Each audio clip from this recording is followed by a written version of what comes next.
That was Moonstomp by Closet Witch, and it is time for the world to hear the interview that we have conducted. Feast your ears. Alex from Closet Witch, thank you for calling in tonight. How are things in the world of Closet Witch? Not bad. Thanks for having me on here, man. This is really rad. It's just staying busy, but it's pretty cool. I won't lie. We've just been really working pretty hard, but it's pretty neat to see things unfold like that, and just you meet really cool people, and as long as you're outputting positive energy, it seems to be coming back to us, so it's super rad. Really appreciate it. Now, the first time I saw you all play was at the beginning of last year in a basement in Bettendorf, of all places, and now, a year and a half later, you're going to Brooklyn and headlining anti-fascist metal festivals. You're making waves all over the metal world. You're even being profiled in Rolling Stone magazine. How did all this stuff happen so quickly?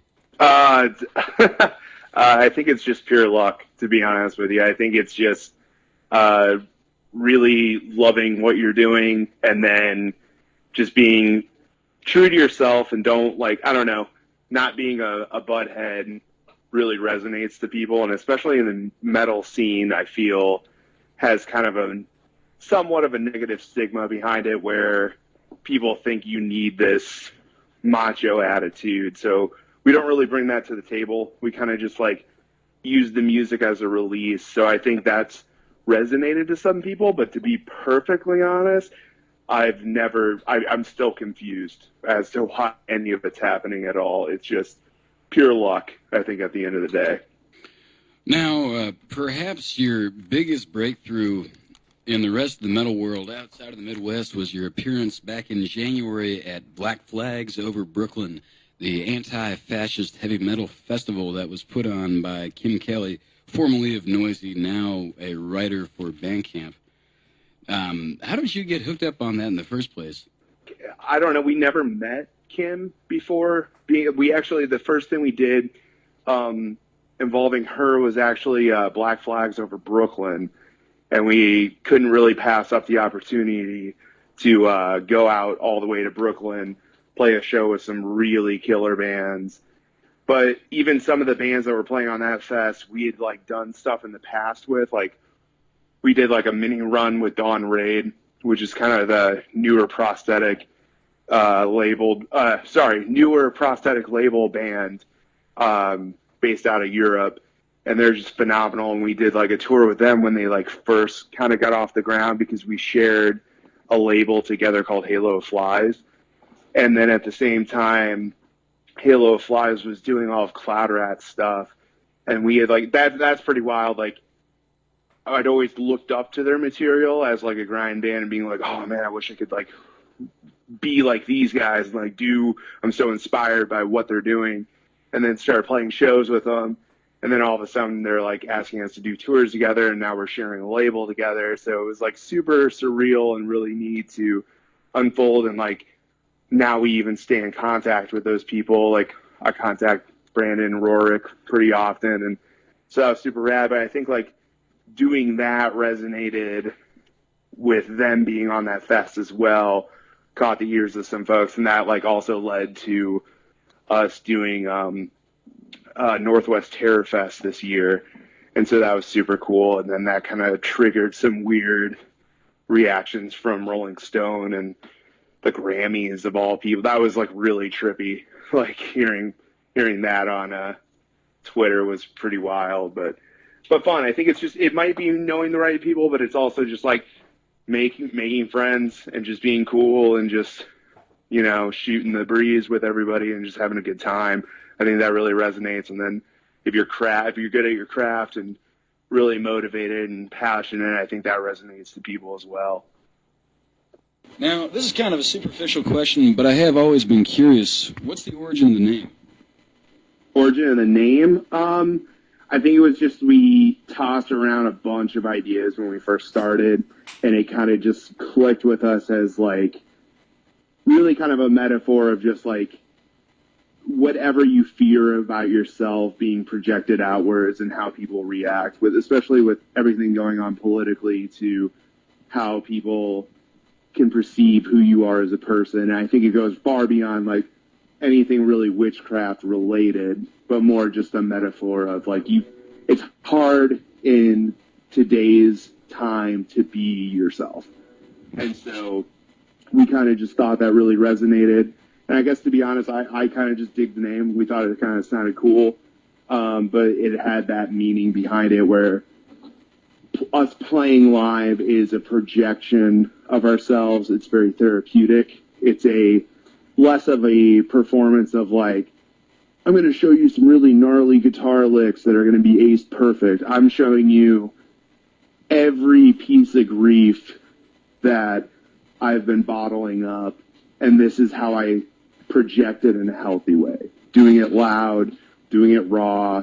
It's not about nailing these parts. It's just about release. So we thought the name definitely reflected that with a level of frustration, so to speak, and it just kind of fit. We had some other like very interesting band names that we didn't think quite fit with it, and so at the end of the day, that just kind of like stuck because we were already starting to get show offers and whatnot, so we just had to do something real quick and just stuck with it and kind of really don't regret it since. Now, I was doing a little bit of research, and you guys said that you started the band because you would be doing these house shows and people wouldn't leave. So you basically kind of started the band to make horrible noise to drive people away. Is this true? This is absolutely true. Molly and Corey, the bass player and the vocalist, ran a house venue called the Beef Oven, and before Closet Witch ever started, we were all in this punk band together called Muldoon's Clever Girls, which is actually how the drummer and I began playing together. And our original vocalist had some family things go on, and so he exited the band.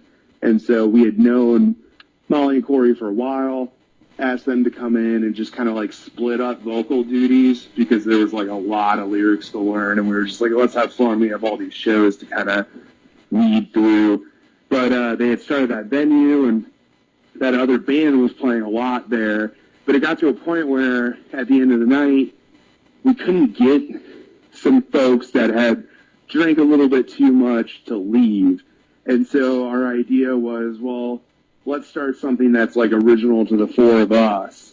But the original idea was strictly like, this will be the most abrasive thing that they've ever heard.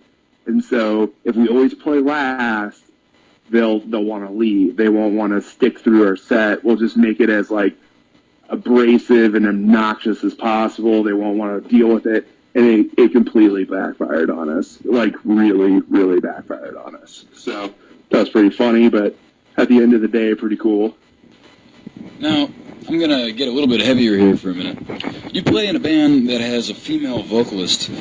Have you ever had any unique hassles or problems that came from having a woman in your band? Have you ever had anyone try to discount you as musicians or try to give you grief on the road? Especially towards the beginning, yeah.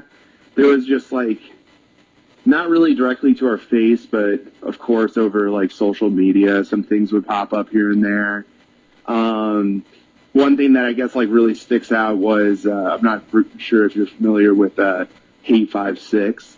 No, not at all. He's like a videographer who strictly does like hardcore heavy shows, and he like his sole purpose for like the last 12 years is to come to your show, film it, and post it to a really big audience. And I'm thinking I might be over exaggerating his numbers. We were hitting like 200,000 people probably frequent his videos. And so we were fortunate enough that he was at this fest in St. Louis. We played last February, Kitty Fest. It was for a cat shelter, like to raise money for that. And he was just there, filmed the set, and was very kind with what he had to say, where he was like, this was one of the top 10 best performances I've ever seen, which is very, very flattering, and like maybe he's just being super nice, but that's like, especially for somebody who's filmed like hundreds of thousands of shows, maybe that was an over-exaggeration, as well, but he's seen a lot of shows. But the audience, you just had, it was very interesting where it was like very split down the middle. So there was some reactions from people that had some really awesome things to say and were really moved by our performance. And then there were some other people that were just, let's nitpick and run this into the mud. And it got to a point where they were like messaging the band page, messaging individuals in the band, and it just got like really ridiculous would be the word I would probably use. It's just like, to have that energy and that motivation to even do something like that is very like eye-opening, I guess, to me. But I just don't understand where you would find that momentum. But people on the internet have opinions they really want to share. So there's been a handful of times that that's happened where they just goes overboard, and a handful of times also where it's definitely happened like live, but like not to a point where it was affecting our live show. But like we also like defend our friends. Like Molly's one of my closest friends I've had for almost like 7 years now. So like if somebody's going to run their mouth, I'm going to be right there by their side. So, and everybody else feels that way too. So if it comes down to any member of the band, like that's the most important thing, is everybody has each other's backs. But it definitely comes and goes. But I would say the good definitely outweigh the bad. One of my favorite things about your band is that whenever I go to see you play, I always see a lot of women at your shows, especially in the pit, and they just seem so much more comfortable at Closet Witch shows than they would at any other heavy music show anywhere. And I think that's a really cool thing, especially now when you have so much misogyny and stuff coming to the forefront. I 100% agree with you, and I love that, and it definitely resonates, and it makes the four of us feel very comfortable as well, and I think those are always the best shows. But I also think that hardcore and metal is getting its check handed to it right now, and it's just, I feel like female and trans-based acts are pushing so hard now where it's like you need to get out of your macho man mindset, and you're just going to have to put that on the back burner. And it's just time for a new wave of hardcore that's like true passion. It's just like, I feel like a lot of bands, like Walls of Jericho is the first one that kind of comes to mind, where it's like paving the way of like a huge, F you, like I'm doing what I want. And that's paved a really beautiful road for a lot of us, but it's still rocky. It's not paved, it's gravel. And so everybody's still working really hard to make that work. But it is beautiful that, like, on a local level, that resonates to people, and that, like, just definitely keeps us wanting to do shows and continue playing in the area, because there is times where you can overplay, and so you have to kind of keep yourself in check. And just as long as we keep people interested, that's really rad. And I want people to be comfortable at shows. I don't want them to be worried, because sometimes, like, people would describe it as violent, but then it's hard to explain when you're actually in it. It's not violent. It's hard to, like, put it into words. I think cathartic is a better term than violent. Mm-hmm.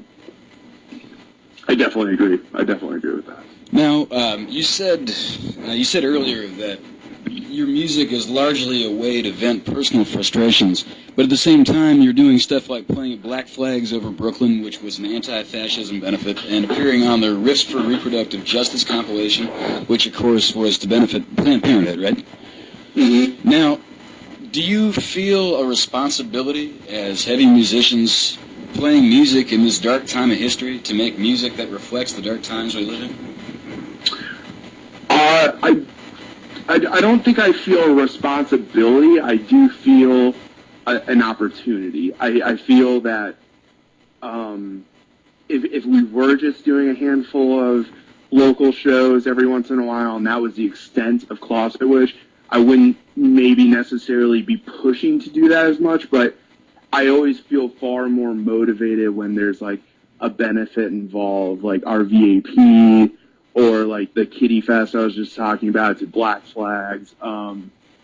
it's just, it's this weird, I don't know, not weird, but it's just this burning desire to be like, oh, we can help though. Like if you want us to play and we just kind of have to eat costs, we've built up this savings so we can go out and like, we won't take a cut because this is going towards something more important than us. That's where I feel like the band has gotten to today, where it's just like whatever we can do to help the situation with like the Kim Kelly reproductive rights session that was just recorded in our practice space one day, cut it live.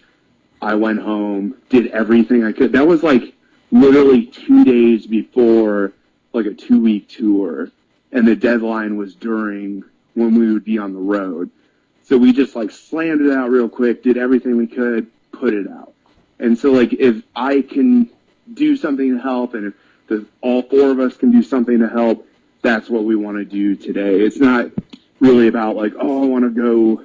I mean, if we could play with Converge, that would be super rad. But my goal isn't, oh, I want to tour with Converge, I want to get on Death Wish, which would be super neat. But my goal right now is to, like, whatever we can do, let's do. If somebody needs help with something, I want to do that before doing, like, oh, this big touring package is coming through. Do you want to open the show? Which is beautiful. Like, we would do that. But if it's one or the other, we want to do benefit shows. We want to, like, whatever can help people out, that's far more important to us. That's a really good way to go about it. Now, I just got a couple more questions here for you. This Friday, you are going to be celebrating a double release. You're putting out a brand new flexi disc, and you'll be tapping the brand new Closet Witch Saison beer made by Wake Brewing in Rock Island. How long have you been involved with Wake? Actually, not too long. I want to say they approached us around the time of getting home from Northwest Terror Fest.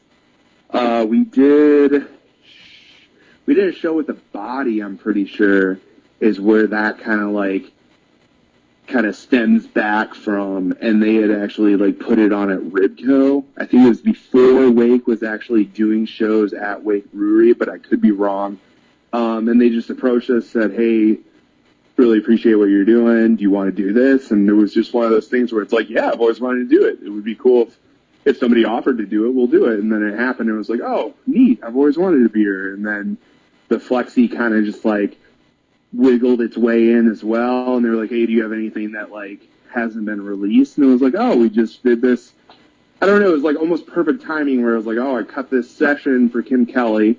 Kim Kelly only wanted a single track, but I have 3. And then I also have this live track. Do you want that? And they were like, yeah, that would be perfect. So everything I had sent to you yesterday is pretty much what's on the Flexi, but it's never been released. It's never really been heard anywhere else. So, and that's what we'll be hearing right after this conversation. So stay tuned if you want to hear some brand new unreleased Closet Witch material. You're going on a short tour, right? Would you care to talk about that for a second?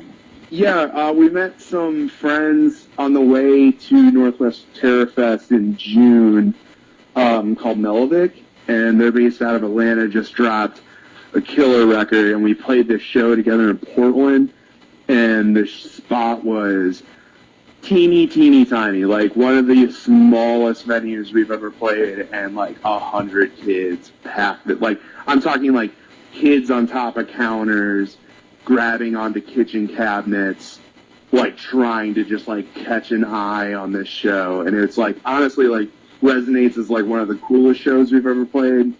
And some friends of ours from the Quad Cities actually happened to be in Portland at the time, so that was super wild to see them there. And they were like, oh, we're going to go ham because these are our friends in Portland, and we're going to show them what happened in the Quad Cities. So that was like super cool, and everything was like really, like, I don't know, it was a really beautiful moment.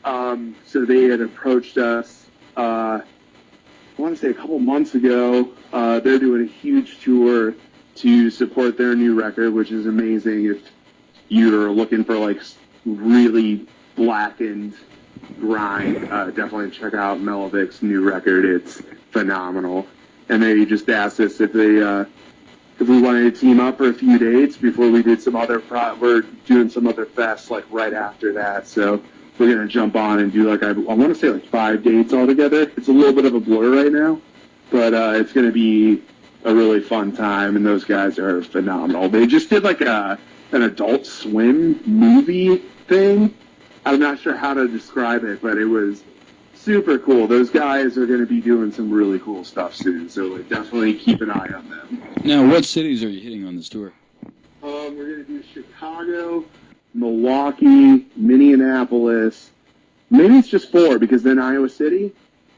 Sometimes, I won't lie to you, sometimes it's such a blur, and then we're, between Corey and I, it's kind of like this tag effort where it's like, okay, well, you do this tour. So I just booked the tour to Dallas and back a couple of weeks ago with a Dryad, and then that was my tag back to him for him doing the Melodic. And to be honest, I just kind of sometimes get like a message from him on text, and it's just like, hey, get ready to go out from Friday. You'll be back Wednesday night. And it's like, okay, I'll just get the time off from work. We're going to do this. And then I'll get another message where it's like, okay, the following week, it's Monday through Wednesday. It's like, oh, shoot, I guess I'm not working for, like, the next 2 weeks, but all right, let's do this. So, like, that happens a lot, but it's just an effort back and forth between each member has their own specific job and task within the band. And so Corey and I share booking responsibilities. So sometimes I'm in the dark, but I know what days I need to be gone, but I have no idea where I'm going. So I just, like, post it when I can. Well, Alex, you and your bandmates are doing inspiring things, and you're making inspiring music, too. So thank you for taking the time to call into Freewheeling tonight. Well, thank you so much. This was really awesome.